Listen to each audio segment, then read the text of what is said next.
am a surgeon, and Mrs. Shamsun Nahar, my patient, 50 years old, hailing from center of the Dhaka, Rampura, and with the complaint of nipple discharge, which is bloody in color and not so profuse for 15 days. On query, she told that her discharge was single ductal and it is not associated any kind of pain or lump, and it doesn't come spontaneously, it just comes out on pressure. Regarding her history, she is menopausal for 5 years. She is mother of 2 children who are breastfed, and none of her family members suffered from carcinoma breast. And she's hypertensive and diabetic, but both the comorbidity is controlled with medication. Then, as her problem, I request for a ultrasonogram report, which shows that multiple ductal dilatation. Among them, one duct is grossly dilated, and but there is no lump or any kind of hypoechoic shadow. And on mammogram, it also reveals no lump, in fact, and by that category 3. So as there is ductal discharge, so I request for the ductogram investigation, and which shows that there are some irregular dilatation at a 4 o'clock position in left breast, and they diagnosed it and they suggested that duct ectasia with ductal hyperplasia at 4 o'clock position in left breast. And so I underwent surgery. I proceeded for surgery. And during operation, I found that there are multiple ducts which contain the bloody discharge. And though my plan was initially microdocotomy, then when I found multiple ducts which are involved, and it goes to the center of the breast, so I excised all the visible duct that are containing the bloody discharge, and then I sent the report to ultrasonography to histopathology, and the report came that duct cell carcinoma in situ, intermediate grade, architectural pattern is papillary, central calcification present, and surgical margin are free of tumor, and there was no globular carcinoma in situ. And then I requested for the ERPR and HER2 receptor status. It came hormone receptor positive, but HER2 negative result. Then I felt in a problem that what should I do, or what should I counsel for her next option of treatment, as the report is saying that all margins are clear, but in fact there was no lump. So I am not even sure that how much how many ducts were involved with DCIS. And should I go for a second surgery, or should I send them to oncologist only? Okay, thank you, Shumi, for your nice presentation and interesting case. First of all, I'd like to go to Professor Don Dizon, sir, for your comments regarding this case. Yeah, thank you so much. This is the bread and butter, I think, of medical oncology, and it's actually the most hoped for situation, because this is stage 0, right? Stage 0 breast cancer. The discussions that we would be having would be more about preventing a second event, whether that be DCIS or involving the same breast, the contralateral breast, or even invasive carcinoma. I guess some of our surgeons in Rhode Island still are doing ductograms for bloody nipple discharge. I was thinking if was there a way for you to do a biopsy, and it doesn't seem like there was an area to biopsy. if she was just presenting with bloody nipple discharge. If the mammogram had shown an area of casting calcifications or some atypia on the imaging, that's something that would have lended itself to biopsying of that area, but I do not believe that showed an area for you to biopsy. We didn't see the mammogram. Is that true? Was the mammogram essentially normal? It was a BI-RADS 3. Given the mammogram reports, would you please share the? Yes, this is the mammogram. Okay. Yeah. So I'm not a great mammographer, but assuming there was nothing to biopsy, then I think the right step is exactly the one you took, which is just to resect the ducts that contain the bloody discharge. Yes. Ideally, here in the United States, we probably would have done more of a workup, perhaps an ultrasound or even an MRI to see if you could detect a lesion for a biopsy, because that would have helped guide the surgery that you do. In either case, her choices would be radiation therapy to the breast, because this is an excision, which would be also risk reduction. I'll take a stab at it, and given the negative margins, I'll probably say they would not have been strongly in favor if this patient were willing to do endocrine treatment. The options would be tamoxifen has the best benefit for that. There's some better data now suggesting that a lower dose of tamoxifen can be taken for risk reduction. So that certainly is a conversation that we would have. But again, the major take-home point for your patient is that this is not a life-threatening diagnosis, that this is pre-invasive cancer. It is still AJCC, or the World Health, the World Cancer Congress still considers this a stage 0 breast cancer, but all of our discussions would be around risk reduction and secondary prevention. Thank you, sir. Next, we'd like to hear some comments from Dr. Nicholas. Hi, everyone. Thanks for the opportunity to talk about this case and to be involved. So similarly, as a medical oncologist, I'm not ideally placed to make surgical or radiation oncology comments, but having, again, been exposed to this sort of situation many times in our MDTs over the years, I'll do my best. A couple of areas of clarification, if you don't mind. So I'd like to ask about whether... sorry, Nicholas, we cannot hear you very clearly. A bit loud. Is that better now? Yeah. Now it's a bit. The microphone a bit closer. Are you able to tell me more about the histopathology, about how clear the margins were, whether they were measured?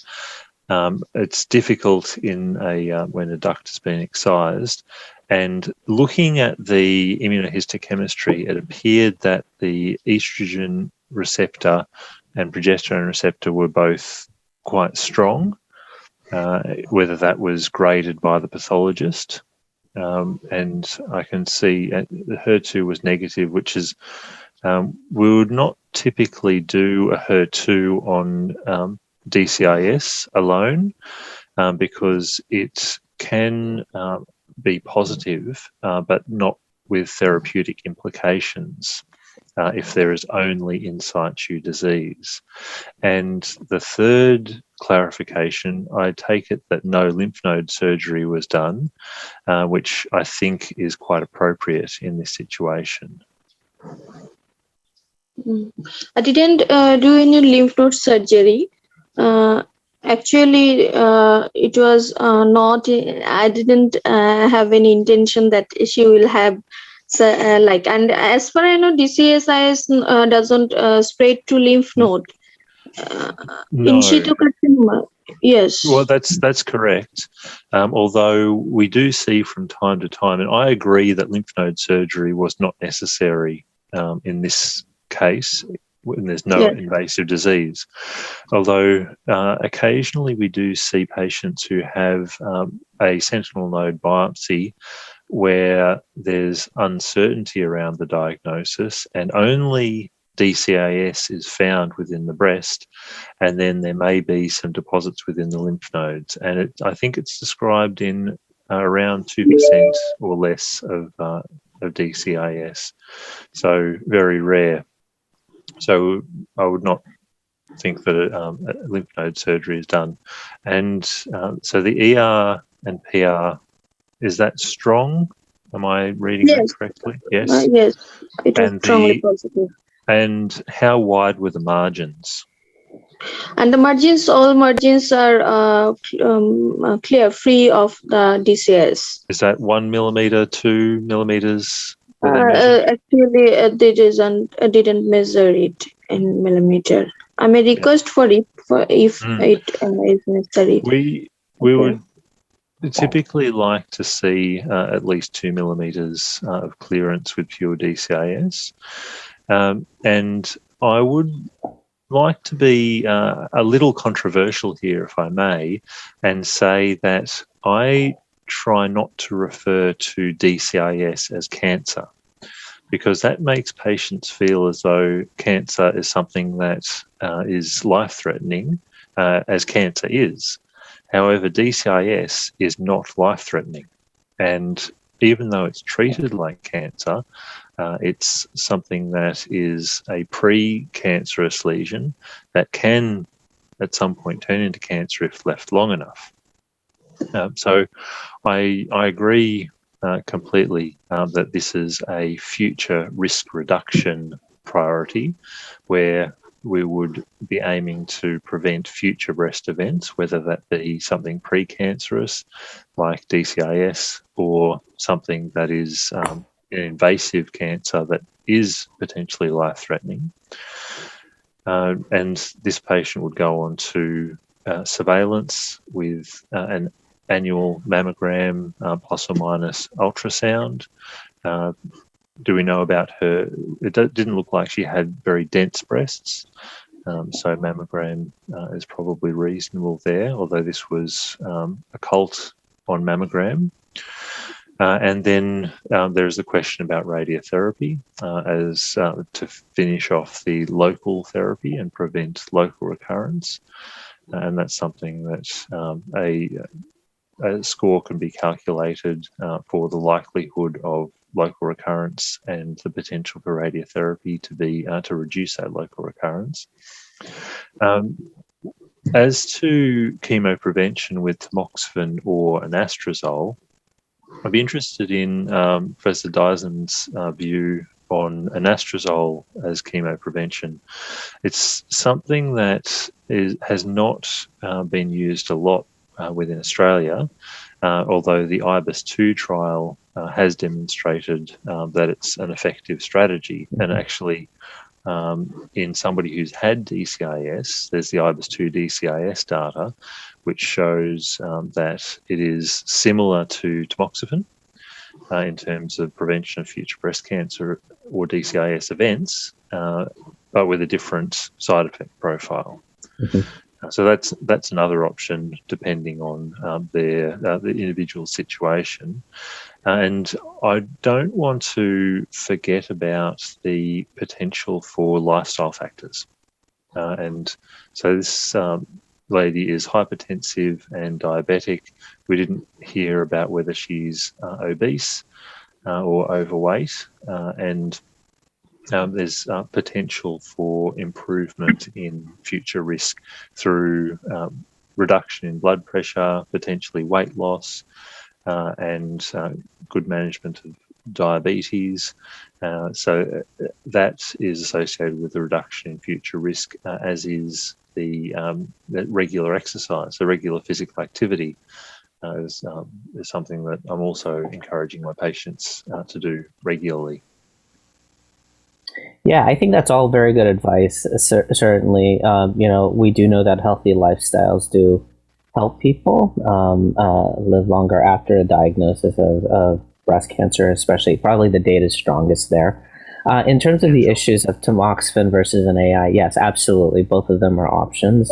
But again, I think we have to, and the way I counsel patients is actually, and Dr. Zdenkowski, Zdenkowski, is that right? Zdenkowski. I think the way I have the conversation is very interesting, but I don't get a lot of uptake on chemo prevention. And I think the reason is that the drugs that we have available do not extend survival. And the reason for that is that patients with DCIS are at a higher risk of dying of other causes than they will ever be of dying from DCIS. So there's never been a mortality advantage to endocrine therapy. So the weight of the evidence is on chemo prevention. Really, it's to prevent a second event. It's risk reduction. And in that way, I do talk about tamoxifen and I talk about the AIs. The side effect profiles tend to scare a lot of women who don't need to take these drugs to survive. I think probably the best data that can lead to uptake is really the data that came out most recently suggesting the lower dose of tamoxifen can actually be as effective as the standard dose. So oftentimes what I'll do is say, well, if you want to try, we can try the full dose, but plan to reduce it if you run into issues. And that seems to help. The AIs have been notoriously difficult for people with DCIS in this country. I think the arthralgias and myalgias can be very, very difficult for people. And this is with invasive cancer. Certainly when we discuss the potential risk to bones, it becomes a harder thing for people to swallow. And that low dose DCIS was 5 milligrams from memory, wasn't it? Yes. Daily. Yeah. Rather than the standard 20 milligram dose that would give the breast cancer. Yeah, it's half the dose. Okay, thank you, Nicholas, for your comments. Now we have something from our radiation oncologist, Rajesh Balakrishnan, sir. Arnav, can you hear me? Yes, can. Yes, okay. It is good to see a patient with DCIS being presented in this conference. I think this is the first time we are having a patient with DCIS being discussed. It's good to hear comments from Don and Nicholas. I completely agree with them. My questions here was this surgery when it was done. No, it was not done as an oncological surgery. It was done as a evaluation part. So I'm not sure how the margins you could identify in this patient. That is one query. But as Don had pointed out, this patient would definitely require radiation because we don't know what is the size, what is the margin status. And if you put in with the Warnek's prognostic indication, if you see this patient would definitely require radiation. So that is one thing. But this radiation will be helpful in preventing the loco-regional recurrence. It will not improve the overall survival. That one thing I need to keep in a picture also. And another question is, what will be the dose of radiation? So that's a matter of debate now. You don't have evidence for hypofractionation in this group of people. Big 3 trial, which is currently happening, which is randomized for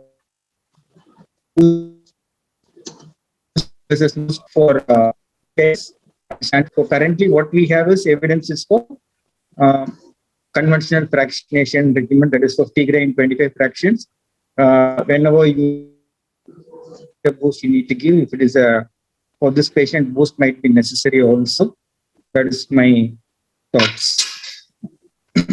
Thank you, Rajesh sir. I want to say that I excise the duct which is from the nipple to center. So nipple and the starting of the duct can be easily visible, and when DCIS was present in one duct, and the cut end of that duct was free from cancer. But they didn't mention, I don't know why they didn't mention about how much for it is from the free margin, but they clearly mentioned that there is this is the free margin is free from the DCIS.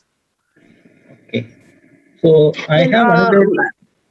Do you think, as per I am knowing, do you think there is no further surgery is needed to be clear cut, to be confirmed? Yeah, but even if you do a re-excision, still the patient would go in for radiation. So I don't think there is any added advantage by doing repeat surgery. I'm not sure, like, how long was the surgery done before? It's almost 3 weeks before. 3 weeks. Okay. So doing a MRI now also would not give you better information. It will have a lot of post-op changes which might interfere with your opinion. So Rajesh, let me just say one thing. So it's an interesting thing for folks from our cultures. Women like my mother, and this is where this is going, are very reluctant to radiate and to take pills. So, Dr. Sumi, the only other option for your patient is if she doesn't want to do radiation, she doesn't want to take pills, but she doesn't want to deal with this again, would be a mastectomy, in which case the sentinel node biopsy has to be done. That's what my mom chose instead of doing radiation and instead of taking pills. So it's extreme. But, you know, again, if she's one of those folks who believes in, you know, more naturalistic or holistic medicine, as it's very common in our cultures. I'm from Guam in the South Pacific. Nicholas, you probably see this as well. The only alternative would be a mastectomy. And would be surprised. You will be surprised if you offer that option. I'm not sure you should. How many people will actually say, okay, I'll do that instead? Okay. I think all patients in the Indian subcontinent would take up this option. If you're trying to say, like, if mastectomy will prevent radiation, they'll definitely jump into that rather than going for radiation. Yes, I also agree with it. So there's one more question, Don, I wanted to ask. What is the role of this trastuzumab being given as a single dose for DCIS? I'm not sure what is the idea behind it, and clinical trials. There was a very large clinical trial that was being done by MD Anderson that looked to use trastuzumab for HER2 positive DCIS. Again, I agree completely with what was already stated by Dr. Zdenkowski. I think I got it. It holds no prognostic significance in DCIS. And I believe I don't believe the trial completed, and I'll do a lit search when we present the second case, but I think the preliminary results did not show any evidence that this improved anything. Again, you're talking about a situation where survival is 98, 99%. Yeah, so that trial has read out I'm not sure whether it was an interim analysis or not, but there was no difference between the groups. That was my recollection. Yeah. I don't think it was able to recruit. It was a very difficult trial to even offer to folks. I remember that. Okay, we are running behind time. So what is the comment on? We'll hear some comments from. Yeah, Rajesh sir. Dr. I just wanted to know, what is the role of Oncotype DCIS for this patient? I didn't go it for you for this. Should I send yes, sir. Yeah, Rajesh, is there a recommendation for Oncotype DS in DCS? I think there is some data on this. Yes, sir, there is some data there.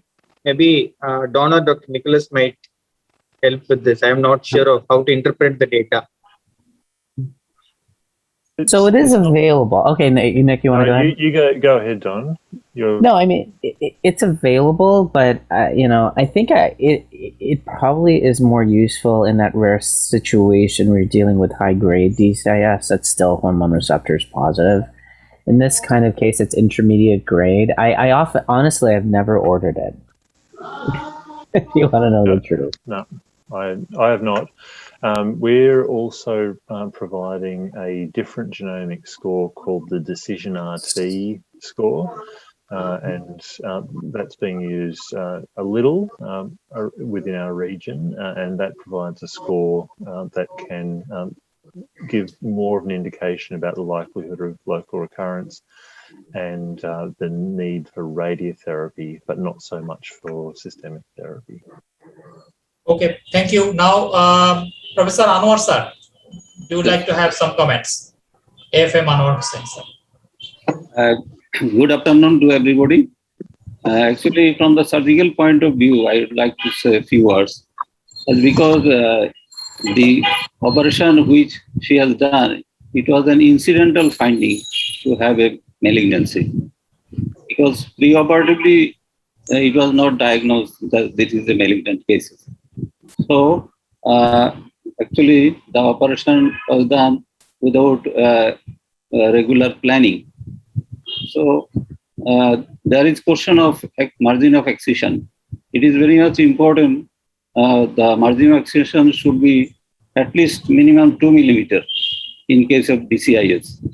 And next is it needs review of the slide to clear this, and whether there is any microinvasion in case of DCIS.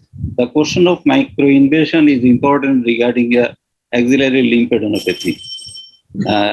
Because if there is microinvasion, then there is question of sentinel lymph node biopsy. And finally, if this come to a conclusion regarding the margin of excision and review of the slide, then question of radiation.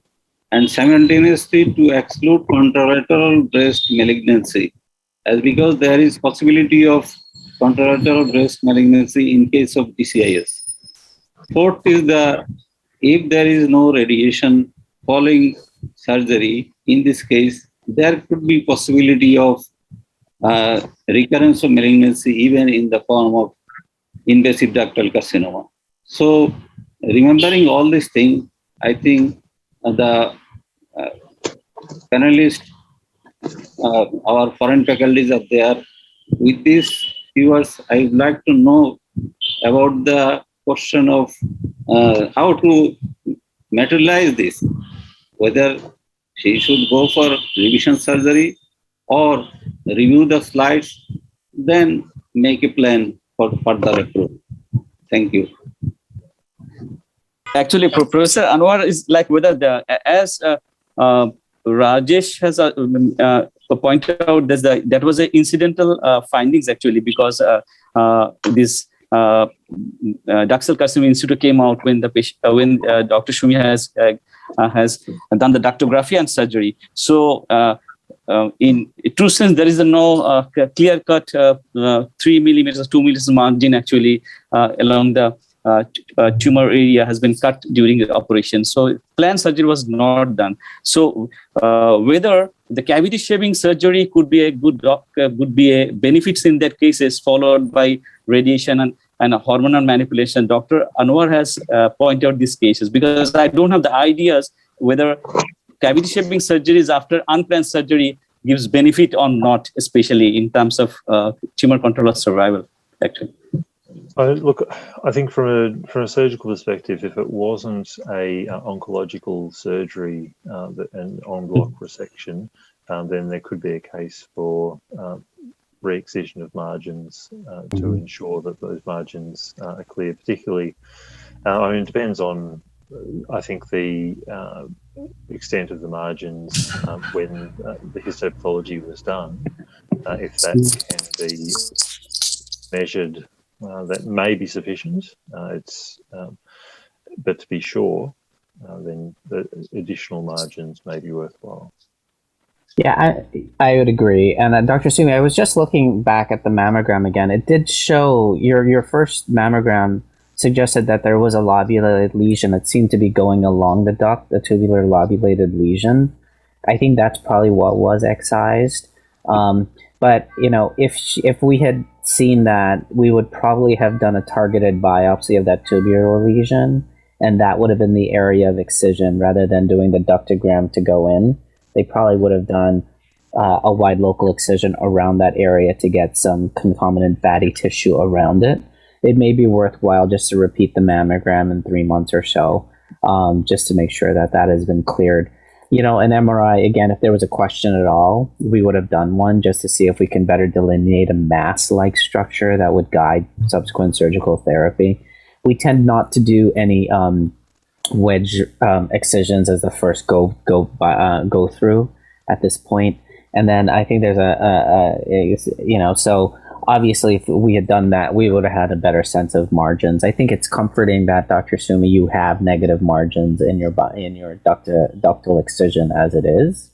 And this does suggest that there was a lesion there. So I have some comments on this case. Probably this case, by looking at the photographs, probably I would call it intraductal papillary carcinoma because it's a sizable tumor. It's not a very small one. And possibly, if I would also like to know if the mammography was taken before the surgery or after the surgery. Before the surgery. It was taken before the surgery. So as John has said, there are some lobulated areas. I think another excision biopsy could explore the actual character of the tumor. Maybe it was an intraductal papillary carcinoma, and also we should look for the microinvasions. And also, as Nicholas has said, even if it is a DCIS only, there is chance that there could be metastasis to a lymph node. That is also not very, very unlikely. It may happen. So I think further workout should be done about this surgery or whatever will be suitable for this patient.